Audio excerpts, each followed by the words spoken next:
melalui undang-undang ini dan dengan kenyataan bahwa nggak ada pengecualian terhadap kerja-kerja jurnalistik gitu ya, ini berpotensi besar jadi perisai baru buat mereka gitu ya, bagi pejabat publik yang melakukan penyalahan kekuasaannya. Ya satu tadi, karena di undang-undang ini tuh nggak mengakomodir pengakuan kerja jurnalistik sebagai kepentingan umum, jadi celah itu bisa banget digunakan oleh pemerintah atau oleh pejabat publik untuk menutupi kejahatannya atau untuk menyerang pihak-pihak yang memang merasa dirugikan gitu. Iya, pihak kayak jurnalis atau aktivis mungkin yang suka nge-call out pejabat publik yang memang punya catatan kejahatan ABC dan lain sebagainya gitu. Jadi ini memang berpotensi besar banget untuk dijadikan alat kriminalisasi baru lah gitu, menggunakan undang-undang pelindungan data pribadi ini. Jadi mereka bisa banget menyalahgunakan semangat yang ada di dalam undang-undang PDP ini untuk kepentingan mereka sendiri gitu ya.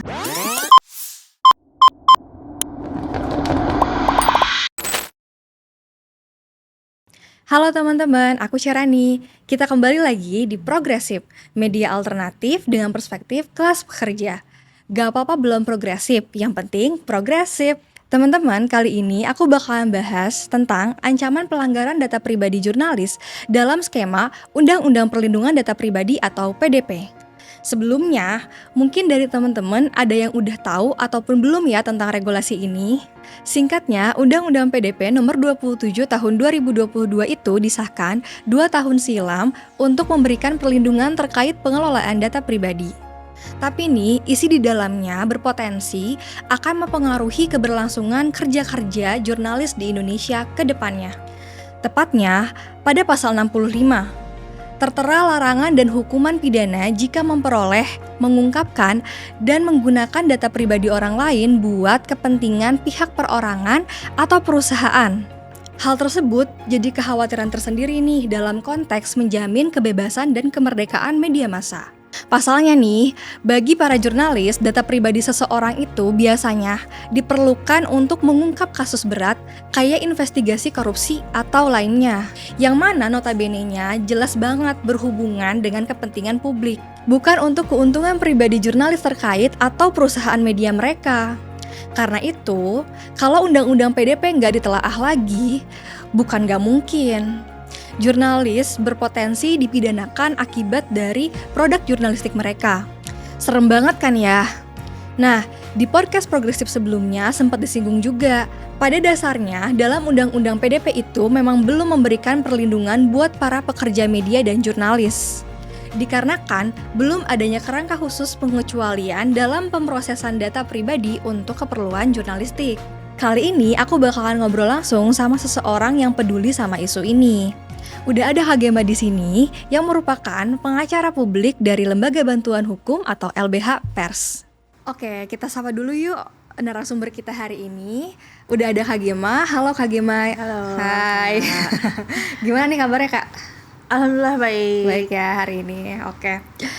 Jadi langsung aja ya Kak Gemma kita ke pembahasan gitu. Sebelumnya boleh dijelasin dulu kali Kak ke teman-teman. Seperti apa sih detailnya Undang-Undang Perlindungan Data Pribadi itu sehingga bisa mengancam kerja-kerja jurnalistik gitu? Oke, sebelum masuk ke situ mungkin aku tarik mundur dulu sedikit kenapa Undang-Undang PDP ini disahkan dan kemudian sebenarnya memang perlu gitu ya ada Undang-Undang Perlindungan Data Pribadi. Jadi memang Undang-Undang Perlindungan Data Pribadi itu hadir untuk melindungi data pribadi masyarakat. Jadi dia itu semangatnya di awal adalah untuk memastikan bahwa data pribadi tiap-tiap individu itu pelindungan terhadapnya itu wajib dipenuhi gitu dan negara wajib memberikan pelindungan terhadap data pribadi masyarakat. Apalagi kemarin juga mungkin teman-teman udah banyak yang tahu ada rentetan kejadian kasus kebocoran data pribadi yang ada lagi dari berbagai lembaga gitu ya. Nah harapannya adanya Undang-Undang Perlindungan Data Pribadi itu dapat jadi salah satu payung hukum bagi korban terlanggarnya pelindungan data korban pelanggaran data pribadi gitu. Jadi ada kanalnya mereka untuk menuntut kerugian dan lain sebagainya. Jadi mengharusutamakan bahwa si data pribadi ini adalah sesuatu yang memang harus dilindungi gitu. Nah, kemudian kenapa ini jadi justru mengancam kerja-kerja jurnalistik? Karena di Undang-Undang Perlindungan Data Pribadi kita itu tidak diatur pengecualian terhadap kerja-kerja jurnalistik sayangnya. Balik lagi ya, tadi kan semangatnya Undang-Undang Data Pribadi ini hadir untuk memenuhi hak atas privasi masyarakat gitu. Nah, tapi di sisi lain ternyata ketika kita baca di dalam undang-undangnya tidak ada pengecualian yang ditujukan terhadap kerja-kerja jurnalistik, yang mana ya tadi mungkin udah disampaikan juga oleh kakaknya sebelumnya bahwa kerja-kerja jurnalistik ini kan banyak yang berkaitan dengan mengungkapkan kasus kejahatan calon pejabat publik atau pejabat publik gitu ya. Nah, itu sebagai informasi juga untuk teman-teman, di dalam undang-undang kita diatur. Jadi data pribadi itu dibagi jadi dua, ada data pribadi yang bersifat spesifik dan data pribadi yang bersifat umum. Dan di dalam data pribadi yang bersifat spesifik itu salah satunya adalah catatan kejahatan, gitu. Jadi pemrosesannya harus dilakukan secara khusus lah untuk data spesifik ini. Nah, sebenarnya itu baik ada pengecualian, ada treatment khusus untuk data spesifik, tapi harusnya emang untuk masyarakat umum ya? Rakyat-rakyat jelata kayak kita gini gitu. Misalnya kayak catatan kejahatan, aku misalnya pernah nyolong roti terus ditangkap polisi. Nah, sebenarnya kan kenapa itu harus dilindungi catatan kejahatan itu agar kedepannya hak atas pekerjaanku atau hak atas tempat tinggalku nggak dilanggar gitu, nggak ada yang sifatnya diskriminatif lah dari catatan kejahatan itu. Nah, sayangnya ini bisa banget digunakan oleh pejabat publik yang mereka nutup-nutupin kejahatan korupsinya misalnya. Padahal kan itu skemanya harusnya udah beda dengan semangat awalnya kenapa itu harus dilindungi kayak gitu. Nah, itu tadi ya kenapa undang-undang PDP ini justru jadi bahaya untuk jurnalis. Karena itu. Dan sebenarnya kan di Uni Eropa itu ada GDPR namanya, General Data Protection Regulation, yang itu yang kurang lebih cukup jadi kiblatnya undang-undang PDP di berbagai negara lah gitu. Nah, kalau di EU GDPR sendiri itu diatur soal dasar hukum pemrosesan data dalam hal kepentingan umum gitu, public interest. Nah, salah satu public interestnya adalah kerja-kerja jurnalistik.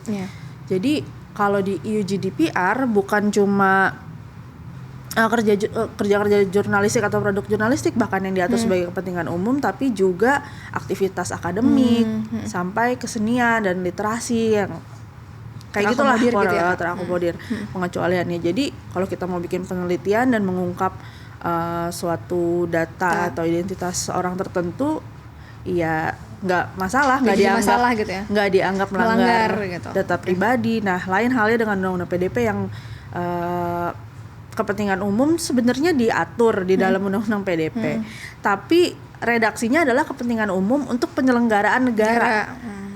Untuk penyelenggaraan negara seperti perpajakan misalnya, administratif, kependudukan dan lain sebagainya. Yang mana kan itu beda ya dengan spirit kepentingan umum yang seperti kita maksud gitu dalam hal mengungkap kejahatan dan lain sebagainya. Itu sih kurang lebih.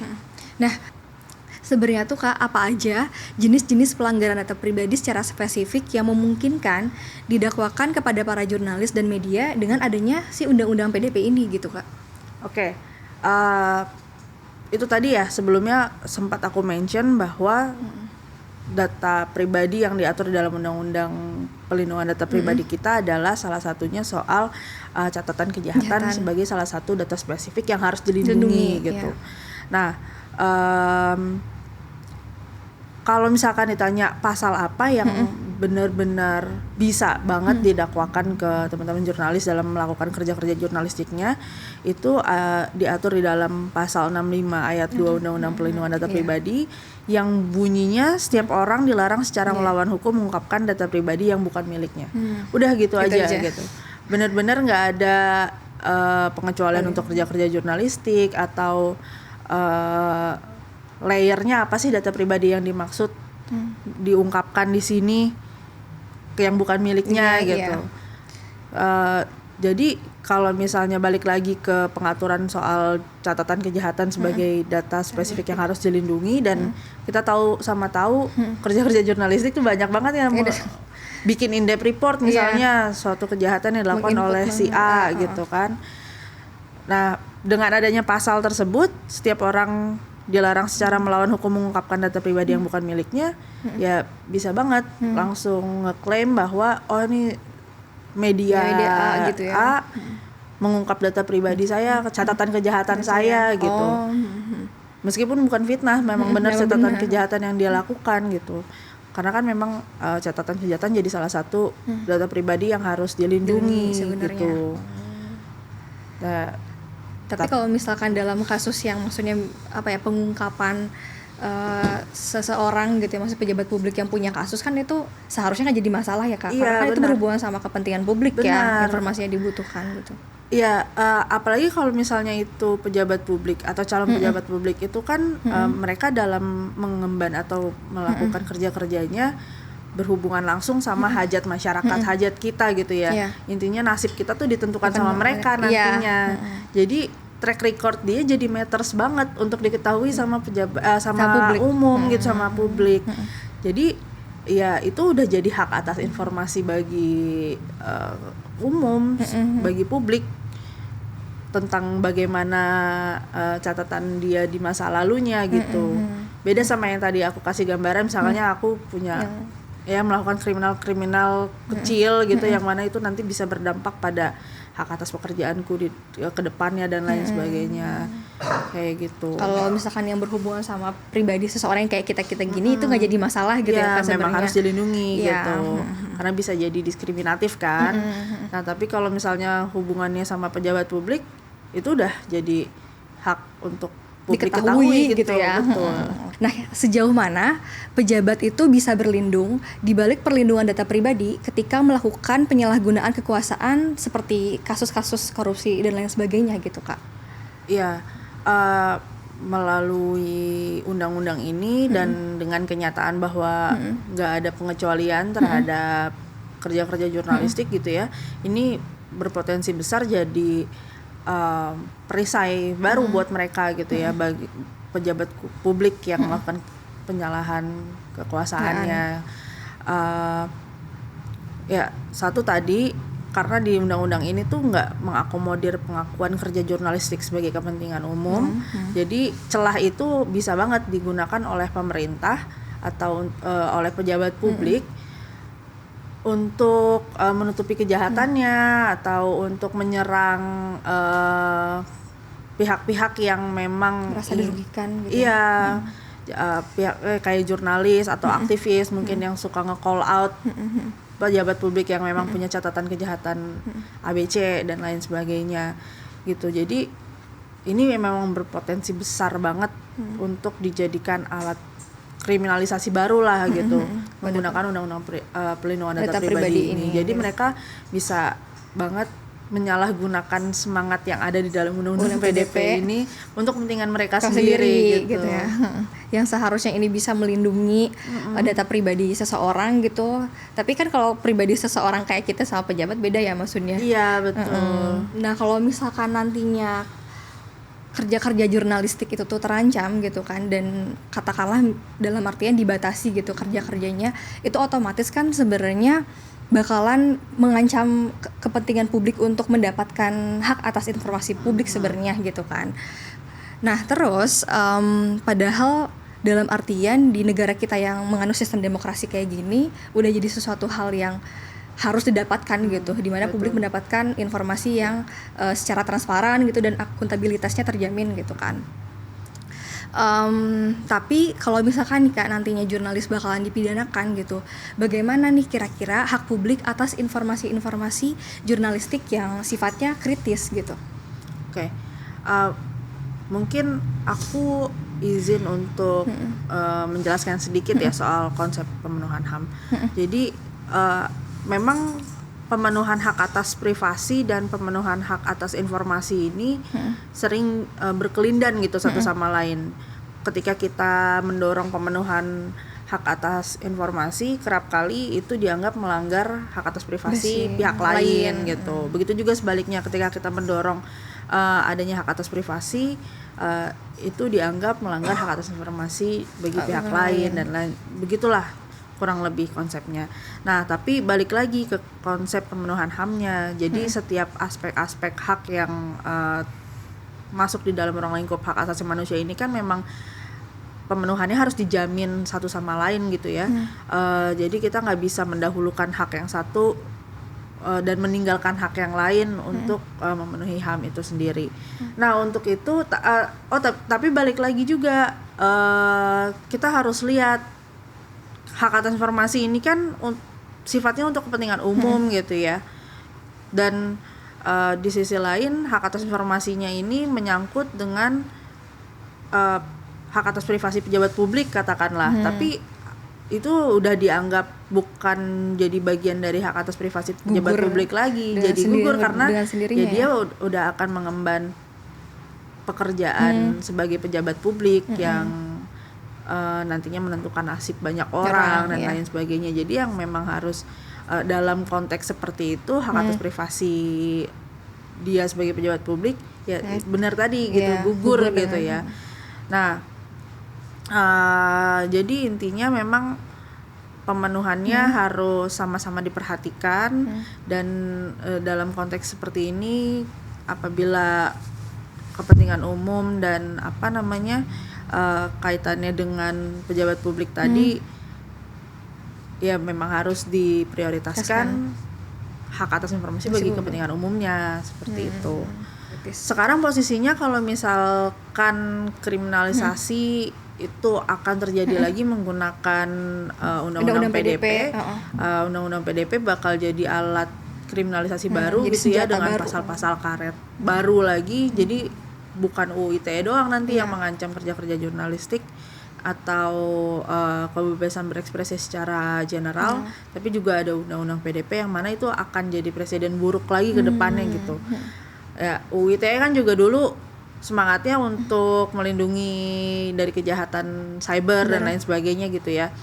Tapi malah digunakan untuk seperti itu, pencemaran nama baik dan lain sebagainya. Undang-undang PDP juga nantinya kalau misalkan tidak diatur secara jelas pengecualiannya dan lain sebagainya, akan besar kemungkinan ini bakal jadi alat kriminalisasi baru, yang mana itu jadi hak atas informasi bagi kita, bagi publik itu akan semakin terkikis gitu loh.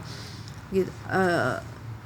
Kalau misalnya memang benar-benar si undang-undang ini dijadikan alat dalam tanda kutip membungkam lah gitu ya.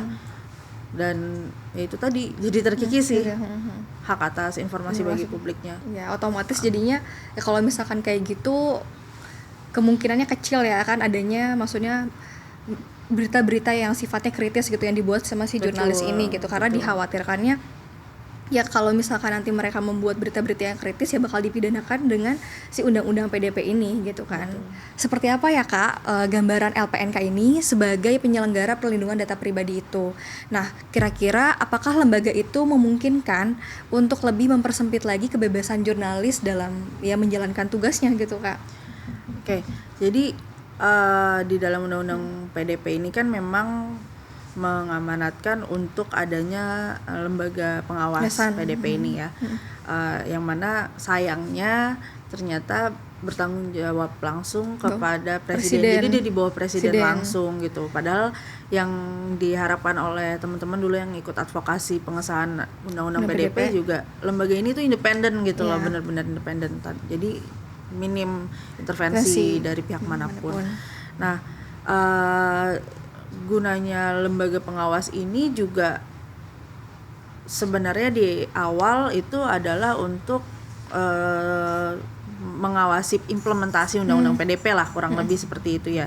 Jadi gambarannya tuh misalnya kita sebagai korban pelanggaran data pribadi, kita bisa melaporkan ke si lembaga pengawas ini. Nanti lembaga pengawas ini yang akan approach pengendali data atau prosesor data untuk memulihkan hak-hak kita yang terlanggar atau memberikan pertanggungjawaban dan lain sebagainya. Jadi sebenarnya spiritnya tuh di situ gitu, adanya lembaga pengawas ini. Dan mungkin kita sama-sama tahu juga sebelumnya gitu ya, dari berbagai banyak rentetan kasus pelanggaran data pribadi, kalau kita ngandelinnya Kominfo dan BSSN nggak pernah ada hasilnya.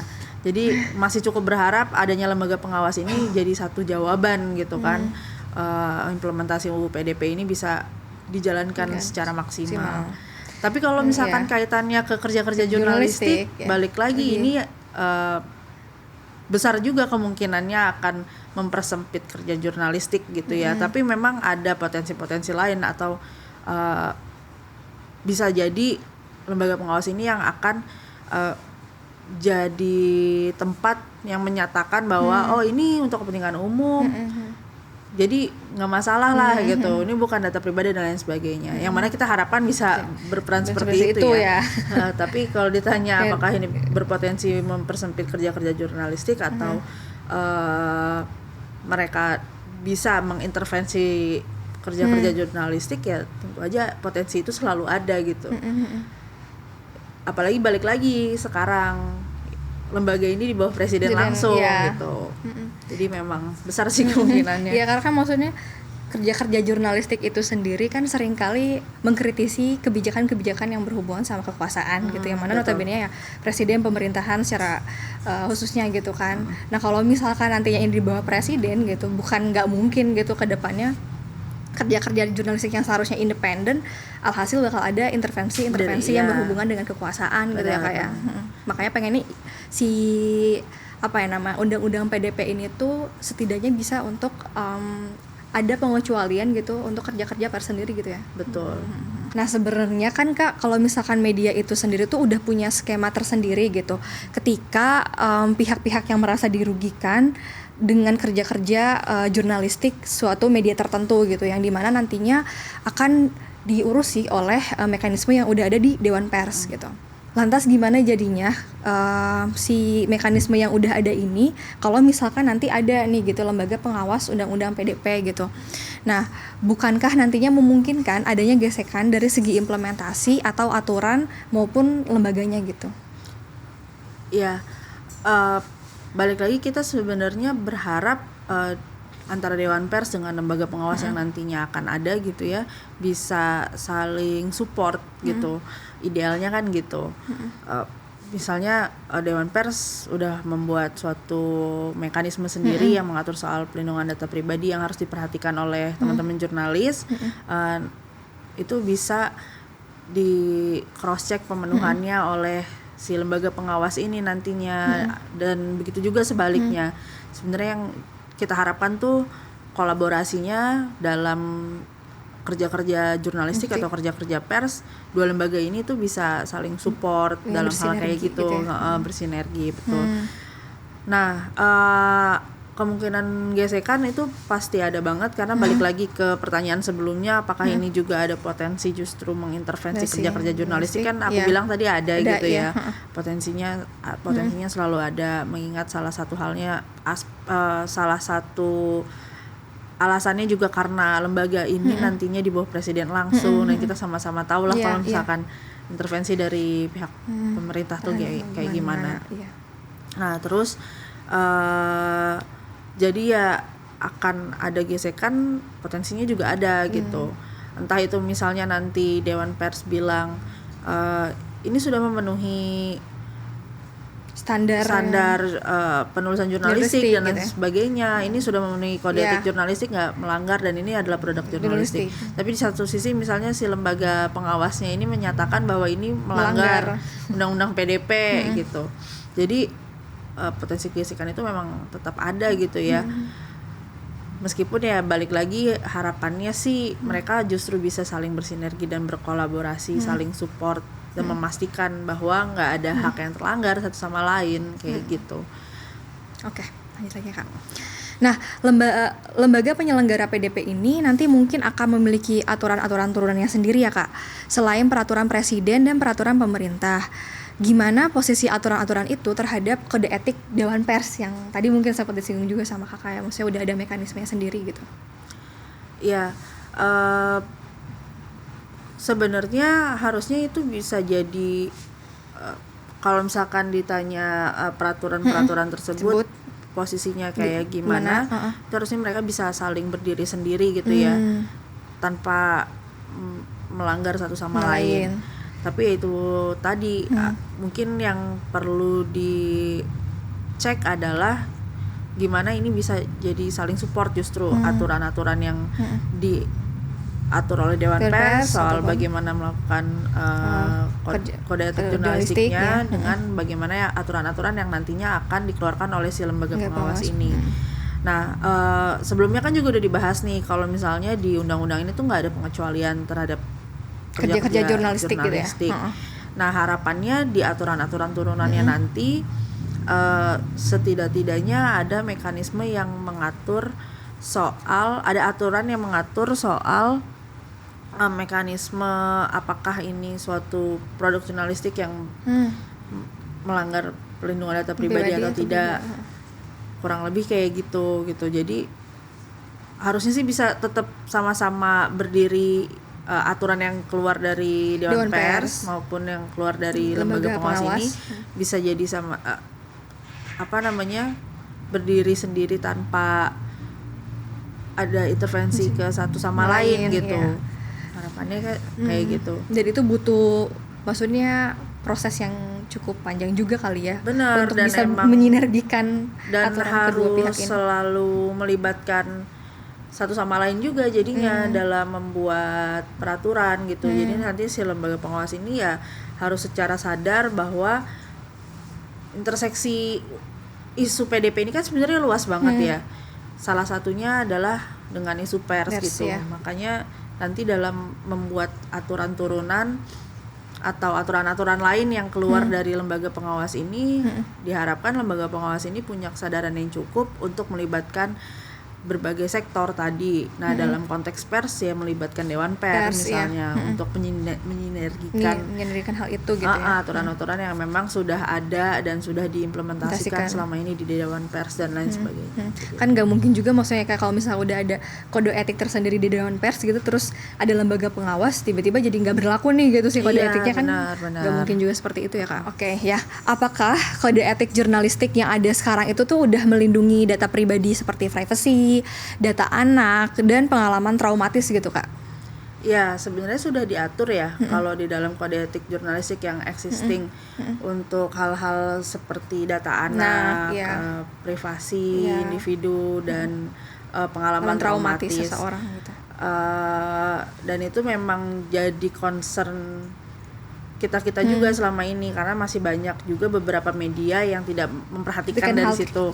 Jadi lebih cenderung memiliki kecenderungan mementingkan judul-judul yang bombastis gitu. Padahal ini melanggar data anak misalnya. Ada nama anak yang nggak disensor sama sekali, misalkan dia korban suatu kejadian kasus, dan lain sebagainya.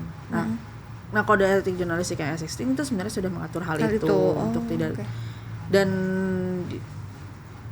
LBH Pers, AJI dan mungkin teman-teman sindikasi juga udah lumayan sering gitu, sering lihat banyak advokasinya yang menyebarkan penyadaran bahwa harusnya media tuh bagaimana berperan dalam melakukan pemberitaan dalam hal data pribadi seperti kaitannya dengan data anak, data privasi dan pengalaman traumatis gitu ya. Kalau misalkan dalam kode etik jurnalistik yang sudah ada sekarang itu tuh melindungi data privasi, data anak, pengalaman traumatis dan lain sebagainya gitu, dan ya itu memang harus dilindungi gitu ya. Tapi kalau misalkan berhubungan sama kasus pejabat negara gitu ya, data pribadi pejabat negara ya itu sudah menjadi milik publik gitu ya untuk diketahui gitu kan. Tapi mungkin balik lagi sedikit ya. Di kode etik jurnalistik itu kan memang menyebutkan misalnya nama narasumber, ya. misalnya nama korban, ya. nama data anak itu memang tidak boleh di disclose gitu iya. kan, nggak boleh dipublish dan lain sebagainya. Tapi itu sebenarnya nggak ada pengaturan yang benar-benar secara khusus mengatur soal itu, dan maksudnya kalau misalnya kode etik jurnalistik itu dilanggar, nanti bentuk sanksinya kan adalah pelanggaran etik gitu. Iya. Nah, undang-undang PDP juga sebenarnya salah satu hal yang didorong dari undang-undang PDP adalah untuk semakin menyadarkan ke teman-teman media untuk tidak sembarang mempublish data-data narasumber itu gitu. Seberapa penting pembuatan panduan atau kesepakatan bersama untuk lembaga penyelenggara PDP dengan Dewan Pers perihal pengaduan dan pemrosesan data jurnalistik? Oke. Sebelumnya udah sempat aku mention juga sedikit bahwa undang-undang PDP ini memiliki interseksi yang sangat luas. Punya interseksionalitas isu yang luas gitu dengan berbagai sektor isu lainnya. Salah satunya kan dengan undang-undang dengan pers gitu, dengan isu pers. Nah, nggak hanya pers sebenarnya, tapi dengan berbagai sektor lainnya juga perlu untuk ada pengaturan, panduan bagaimana perkelindahan antara isu perlindungan data pribadi dengan isu lainnya ini, dan bagaimana mengaturnya gitu. Nah, dalam konteks isu pers sendiri jadi sangat penting karena itu tadi ya, ini menyangkut hak atas informasi nih bagi orang. Jadi jangan bagi publik, jangan sampai hak atas informasi bagi publik ini terlanggar. Hanya untuk melindungi data pribadi satu pejabat aja misalnya dan lain sebagainya. Itu yang harus benar-benar diatur secara detail dan secara komprehensif. Soal pengecualian terhadap kerja jurnalistiknya atau tapi nggak hanya itu juga ya, pengaturan soal bagaimana teman-teman jurnalis membuat pemberitaan juga harus diatur gitu. Kayak tadi yang udah kita bahas sebelumnya soal pengalaman traumatis, data anak dan lain sebagainya kayak gitu. Nah, makanya panduan ini akan jadi sangat penting karena selain untuk pegangan jurnalis juga gitu ya dalam membuat pemberitaan dan untuk memitigasi ancaman hukum terhadap mereka gitu. Dan juga untuk memastikan tidak ada pelanggaran terhadap hak atas informasi bagi masyarakat. Kayak gitu. Jadi memang adanya panduan ini sangat penting gitu ya, ada sebagai pegangan itu tadi. Nah, cuman dengan melihat keadaan sekarang gitu yang dimana si lembaga pengawas ini pun tuh di bawah presiden, kira-kira memungkinkan nggak buat memasukkan skema khusus untuk perusahaan media dalam implementasi undang-undang PDP gitu? Karena kan perusahaan swasta, perusahaan pers itu kan beda ya gitu. Nah, terlebih tentang perlindungan data pribadi jurnalis, Kak. Oke. Ya, itu sebenarnya memungkinkan banget karena memang sampai dengan saat ini kan peraturan pelaksana dari undang-undang PDP masih digodok gitu ya. Sebenarnya ini memang jadi waktu yang cukup krusial untuk teman-teman dari perusahaan media mengawal perlindungan data pribadi terhadap jurnalis dan kaitannya dengan yang tadi ya soal pengecualian terhadap produk jurnalistik dan lain sebagainya. Nah, tapi memang sependek pengetahuanku beberapa kali itu karena peraturan pelaksana ini diamanatkan ke Kominfo, ininya apa namanya, pengaturannya drafting pengaturan peraturan pelaksananya itu PIC-nya lah gitu, dikatakan sebagai PIC-nya tuh Kominfo penanggung jawabnya gitu ya. Jadi prosesnya sih selama ini yang sependek pengetahuanku memang yang dilibatkan tuh perusahaan-perusahaan privat gitu, perusahaan-perusahaan penyelenggara sistem elektronik yang memang menghimpun data pribadi gitu ya, cuman ya perusahaan pada umumnya dan tidak melibatkan perusahaan pers atau perusahaan media gitu. Jadi mungkin memang itu jadi salah satu isu tersendiri juga di mana kayaknya pemerintah nih perspektifnya terhadap isu pers yang berkaitan dengan perlindungan data pribadi itu belum jadi masuk ke radar mereka gitu. Ya. Jadi dalam bayangan mereka tuh yang namanya data pribadi ya misalnya kayak e-commerce, perusahaan e-commerce, gitu ya. bank, ya kayak gitu-gitu aja gitu. Berhubungan sama keuangan ya. Tapi memang ini jadi salah satu waktu-waktu yang krusial juga sebenarnya untuk perusahaan media bisa mengawal proses pembentukan peraturan pelaksana undang-undang PDP gitu. Jadi ya semoga di waktu-waktu ini teman-teman dari perusahaan media bisa untuk ikut mengadvokasi gitu ya perihal isu ini gitu. Jadi kan bentar lagi ya, maksudnya dalam artinya kan 2024 ini ya ini udah masuk mau ke pertengahan tahun juga gitu. Jadinya waktunya cukup singkat juga sih sebenarnya ya, karena takutnya gitu kalau misalkan teman-teman dari perusahaan media abai gitu, tidak memperhatikan, khawatirnya nanti bakalan tiba-tiba udah disahin begitu aja gitu kan si aturan pelaksanaannya tanpa ada pengecualian untuk perusahaan media gitu ya Kak. Apa saja tolak ukur nih Kak yang perlu menjadi pengecualian spesifik kepada media dalam kebijakan undang-undang PDP secara komprehensif nantinya? Ya itu tadi ya, misalnya pengecualian terhadap kerja-kerja atau produk-produk jurnalistik. Ya. Jadi misalnya tadi mau mengungkap, mau buat in-depth report kan banyak ya teman-teman jurnalis yang buat in-depth report itu tuh bukan cuman dari mention catatan kejahatan aja, bahkan kronologi dia bagaimana melakukan kejahatan itu juga dijelasin gitu. Nah itu aja salah satu contohnya misalnya. Itu kan akan sangat besar kemungkinannya si teman-teman jurnalis yang melakukan in-depth report seperti itu nantinya malah dipidana, dikriminalisasi gitu. Nah, pengecualian yang harus diatur secara spesifik ya soal pengakuan bahwa si kerja jurnalistik ini merupakan kepentingan umum dan apa yang disampaikan di produk jurnalistik harusnya terpisahkan dari hak atas privasi si orang yang diliput di dalam berita tersebut gitu ya. Jadi pengecualian terhadap produk-produk jurnalistik itu tadi. Nah, tapi juga pengaturannya harus jelas gitu ya. Produk jurnalistik yang memang untuk kepentingan umum dan perlu diketahui data-data yang sebenarnya di Undang-Undang PDP dianggap sebagai data pribadi nih. Tapi ada kepentingan umum yang di dalamnya menyangkut kepentingan umum, jadi data itu diungkap dan kepentingan publik memang harus mengetahui.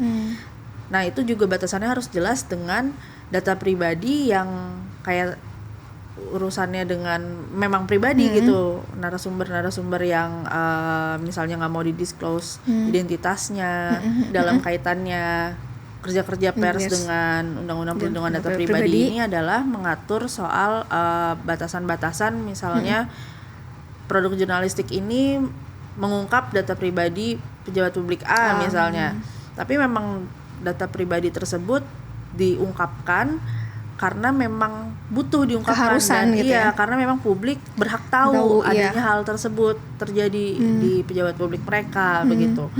Dan batasan mana teman-teman pers, teman-teman media, teman-teman jurnalis ini membuat pemberitaan yang ternyata mendisclose identitas dari data pribadi dari narasumber yang memang tidak mengkehendaki adanya data pribadinya disebarluaskan, tapi memang nggak ada hubungannya dengan kepentingan publik gitu.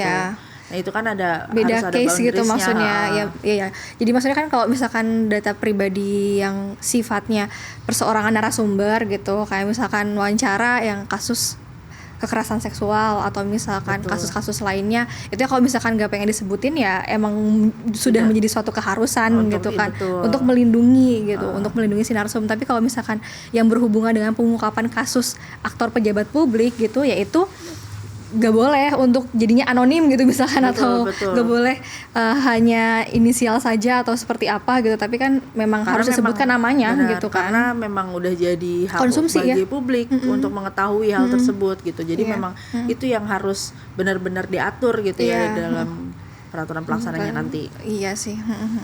Ya soalnya kalau misalkan itu tidak tidak ada garis tegasnya gitu ya, pemisah antara data pribadi mana nih yang sifatnya perlu dilindungi oleh pers dengan yang memang seharusnya jadi konsumsi Betul. publik gitu ya. Dalam melihat kasus yang baru saja terjadi kepada salah satu jurnalis, Aiman Wicaksono, di awal tahun 2024 ini, mungkin kakak juga pernah dengar ya kak, baru-baru ini, di mana ya, HP-nya itu tuh kan disita ya kak oleh pihak kepolisian dalam pemeriksaan dugaan kasus polisi tidak netral. Padahal di dalam gawainya itu kan itu dia mencakup informasi yang berhubungan sama narasumber, terus juga privasi dia, karena itu kan HP-nya dia gitu kan, yang mana notabene-nya itu perlu dilindungi gitu. Nah, bukankah jika kasus penyitaan itu tidak diperhatikan dalam skema khusus media di Undang-Undang PDP, nantinya bakal mempermudah akan potensi kebocoran data pribadi jurnalis di masa mendatang gitu. Menurut kakak seperti itu tidak kondisinya nanti?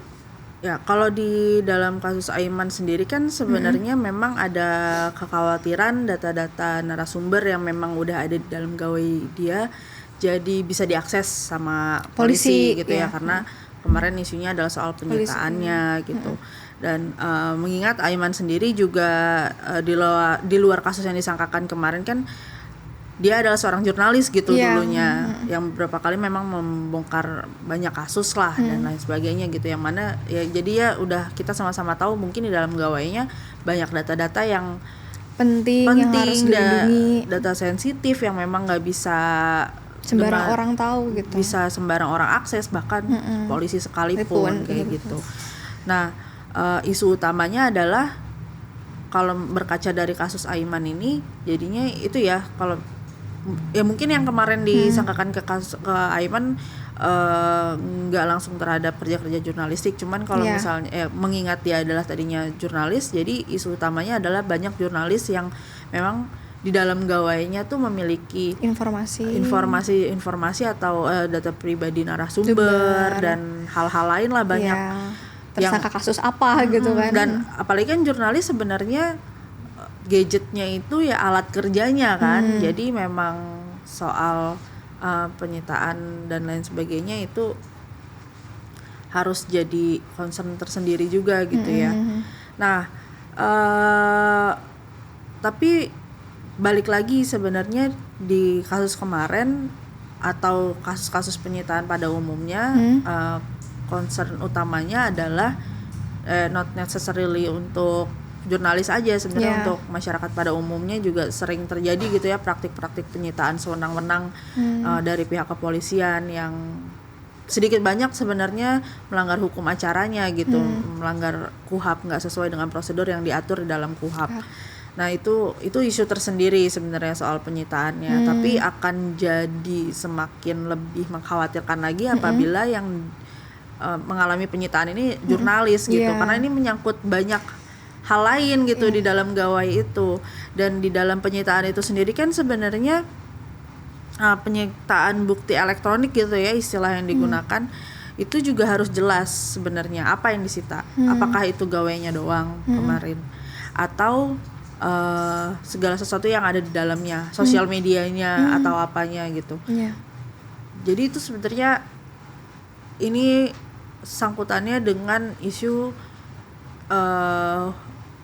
problem hukum acara kita juga sebenarnya, implementasi hukum acara yang ada di Indonesia juga yang masih sewenang-wenang, dan kalau kaitannya dengan bukti elektronik, penyitaan bukti elektronik itu masih nggak jelas batasannya. Ini yang disita sekedar si gawainya aja.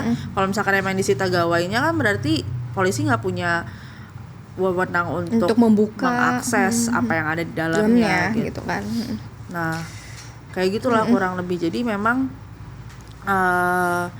di satu sisi praktik penyitaan di Indonesia itu masih sangat problematik gitu ya, dan ditambah lagi kalau misalkan yang disita adalah jurnalis, jadi berlapis-lapis gitu pelanggarannya, bukan cuman penyitaannya aja, tapi ada kemungkinan akses ilegal terhadap gawainya itu juga gitu. Iya, ya kalau misalkan seperti itu, ketika pun kasusnya sudah selesai gitu ya, tapi kan tetap aja gitu, saat gawainya itu diambil oleh pihak kepolisian, itu masih belum jelas kan, apakah mereka sudah mengakses informasi yang ada di dalamnya atau seperti apa gitu.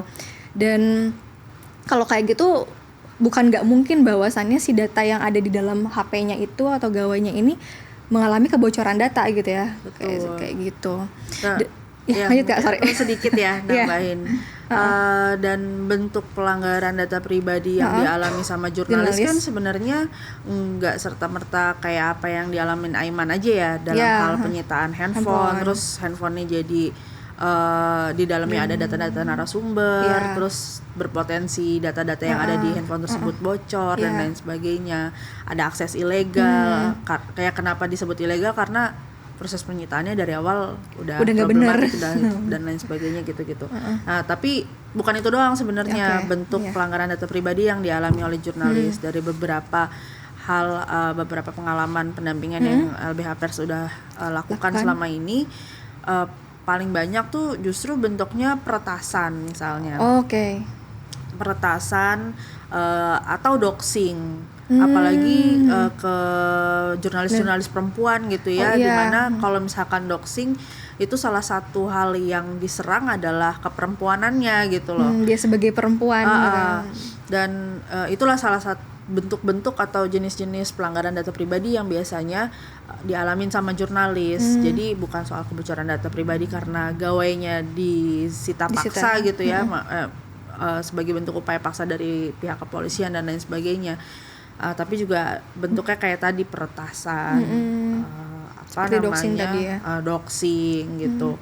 Nah, itu biasanya juga sebagai ekses dari pasca membuat liputan yang dianggap suatu kasus yang dianggap dalam tanda kutip mengganggu satu pihak kayak gitu.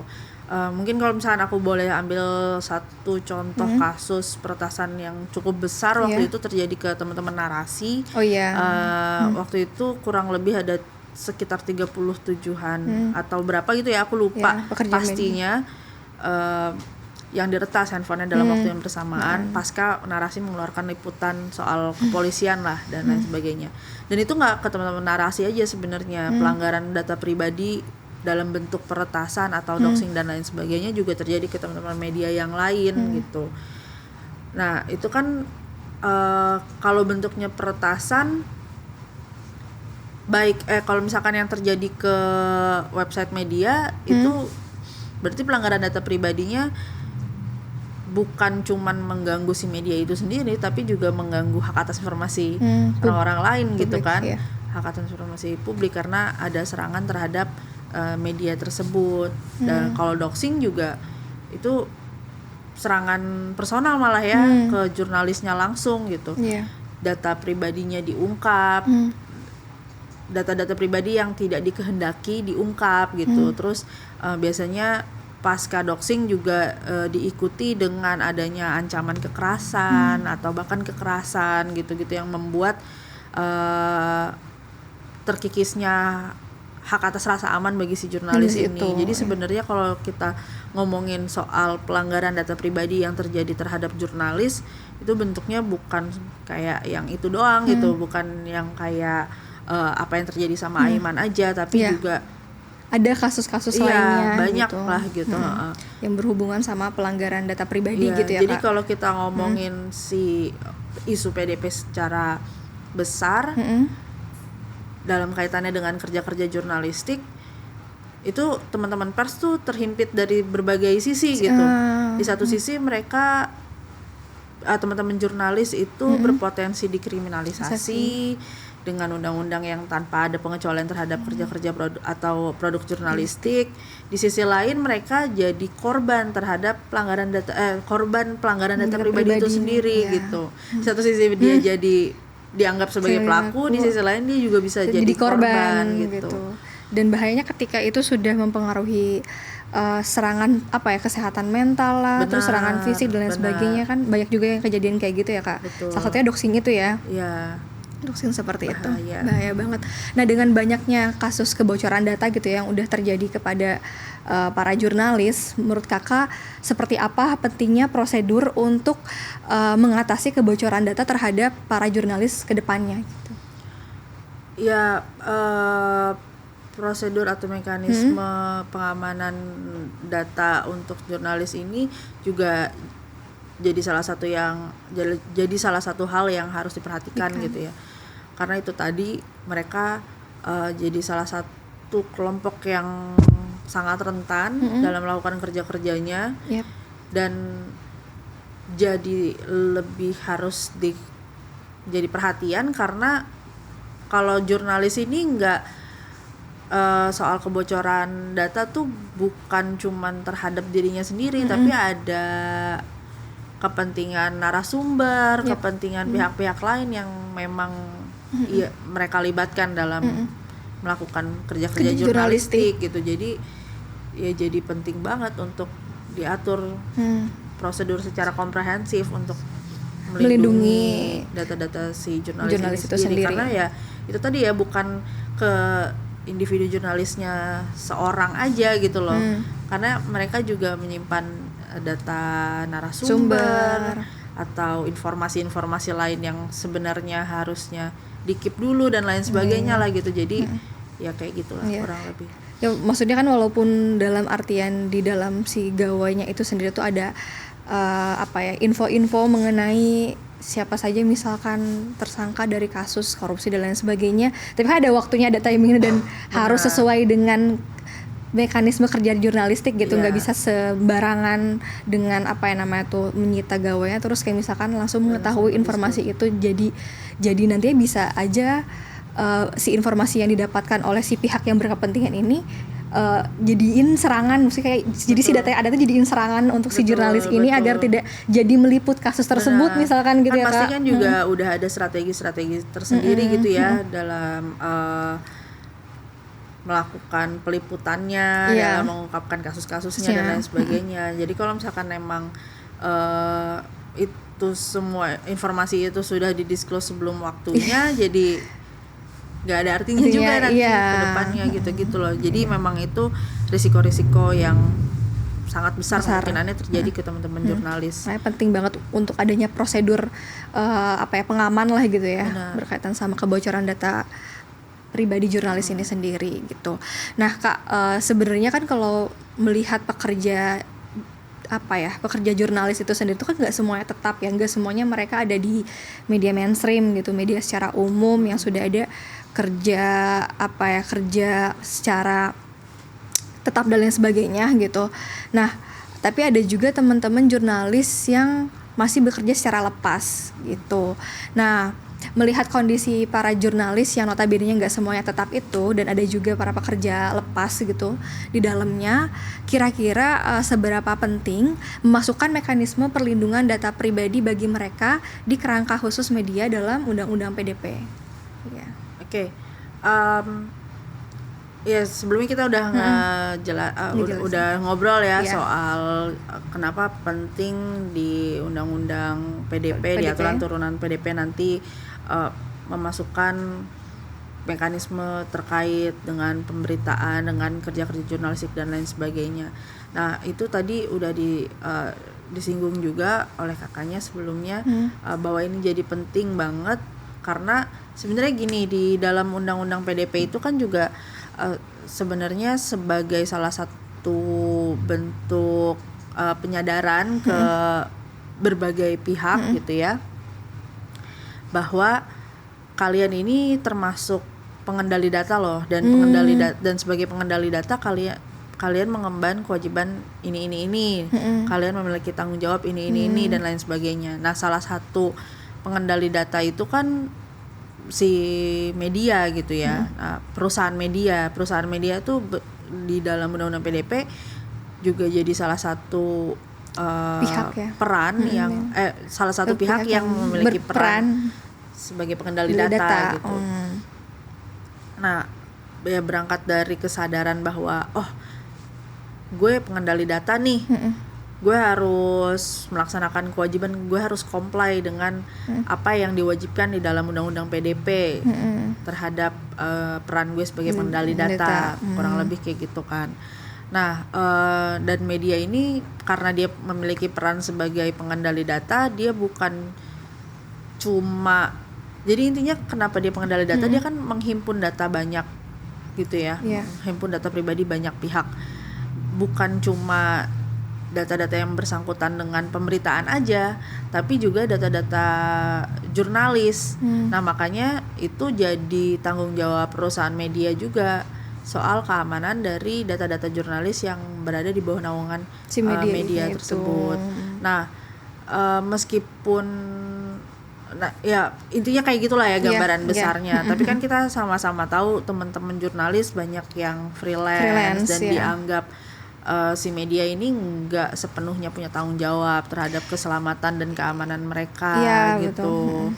Dan ya yang mana harus nggak benar ya kayak gitu ya, harusnya tetap bisa dijamin gitu ya soal keamanan datanya dan lain sebagainya. Karena kan bagaimanapun juga apa yang dikerjakan oleh jurnalis ini akan jadi produk dari media itu juga gitu kan.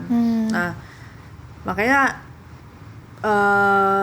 pengaturan soal perlindungan data pribadi bagi jurnalis atau ya, jadi penting untuk diatur gitu di dalam peraturan pelaksananya nanti soal hal tersebut, ya untuk jadi jaring pengaman aja sih sebenarnya, jaring pengaman teman-teman jurnalis yang tetap ataupun yang freelance gitu ya. Benar gitu.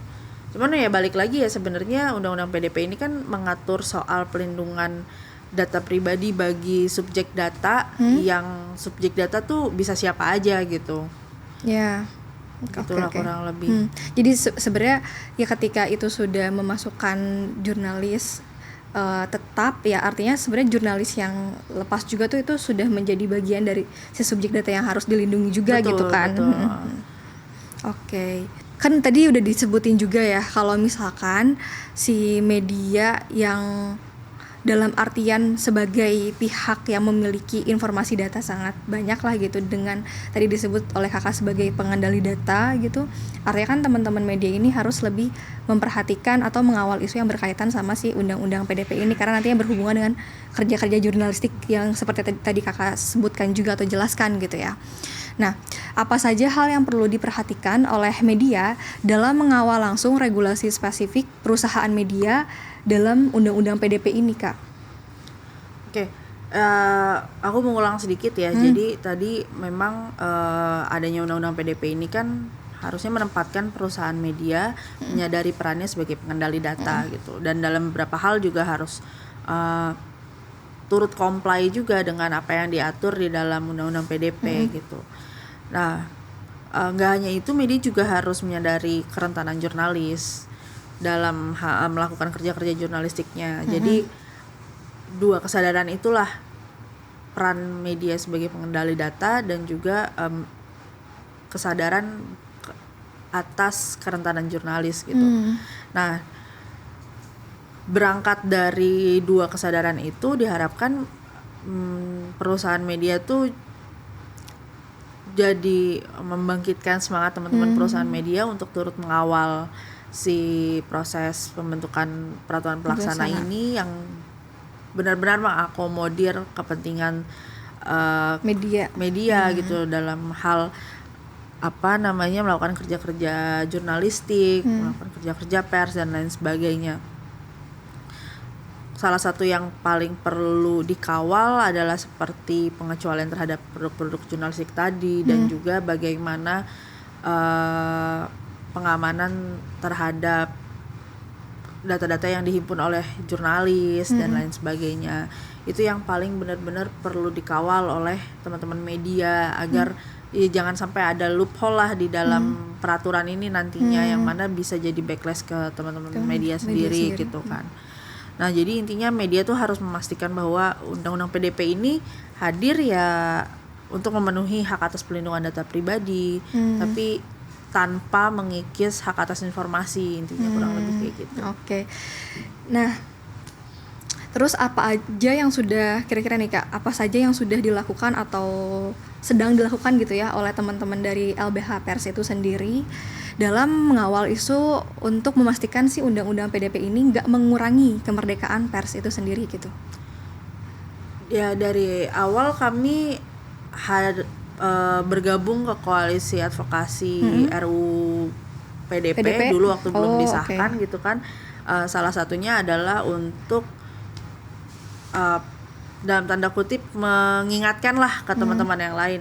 Ya kita sama-sama sadar bahwa undang-undang PDP ini penting dan perlu untuk ada gitu, tapi jangan sampai undang-undang PDP ini juga jadi backlash untuk teman-teman yang mengadvokasi hak atas informasi gitu. Jadi yang kita dorong adalah implementasi pelindungan data pribadi yang tidak melanggar hak atas informasi, dan yang mana kan sebenarnya hak atas informasi itu jadi bagian yang tidak terpisahkan dari kemerdekaan pers gitu ya. Yang mana kemerdekaan pers jadi isu yang memang kami advokasi gitu dari di LBH Pers. Nah, selama ini sih yang udah kami lakukan salah satunya adalah ya gabung di koalisi advokasinya yang mendorong pengesahannya kemarin dan turut mengawal juga bagaimana pengesahannya, bagaimana nanti implementasinya. Kemudian juga kami sudah melakukan salah satu hal yang kami anggap perlu adalah kemarin kami membuat jaringan lawyer di 3 wilayah di Indonesia gitu ya, yang memiliki concern khusus terhadap pelindungan data pribadi. Si isu ini. Dan pelatihan lawyer tersebut diharapkan bisa membangun kesadaran juga ke teman-teman lawyer yang nantinya akan menghandle kasus-kasus yang berkaitan dengan gitu pelindungan data pribadi, khususnya untuk yang ada kaitannya dengan pers juga gitu. Dimana kalau misalnya ada kriminalisasi terhadap pers menggunakan undang-undang pelindungan data pribadi ini, teman-teman lawyer di berbagai daerah ini juga udah punya pegangan sendiri, keahlian lah gitu, bahwa ini harusnya bagaimana mereka mengatasi membuat strategi formulasi penanganan kasusnya dan lain sebagainya. Kayak gitu. Kami juga beberapa kali mengeluarkan buku panduan lah kurang lebih gitu ya, yang di dalam buku panduan penanganan kasus pelindungan data pribadi yang di dalamnya juga menyebutkan interseksionalitas isu, salah satunya dengan kemerdekaan pers. Oke, kalau boleh tahu kan yang tadi 3 wilayah itu daerah mana saja? 3 wilayah tuh barat, timur, tengah gitu. Jadi tersebar di seluruh Indonesia sebenarnya ya. Kurang lebih kayak gitu. Kalau seluruh Indonesia kayak luas banget gitu ya. Cuman intinya kemarin kami tuh melakukan pelatihan di Indonesia bagian barat, di tengah dan timur masing-masing wilayah itu kurang lebih ada 20 lawyer gitu. Yang mana setelah dari pelatihan itu kan jaringannya tetap dirawat sampai dengan hari ini. Lawyer network dari 3 wilayah itu yang mana sampai sekarang kita masih sering berdiskusi bareng juga, mengawal isu ini gitu ya, mengawal isu PDP dan ya sharing kasus yang lagi ditangani dan lain sebagainya kayak gitu. Berarti sudah sejauh itu ya, maksudnya pendampingan dari teman-teman LBH Pers mengawal isu PDP ini ya gitu, agar tidak mengurangi kemerdekaan pers ke depannya. Oke, usai sudah perbincangan kita hari ini bareng Kak Gema di sini. Makasih banyak banget ya Kak Gema udah ngobrol panjang hari ini. Semoga teman-teman di sana atau di rumahnya atau di kosannya atau di mana gitu mendapatkan insight yang lebih lagi gitu perihal isu perlindungan data pribadi ini.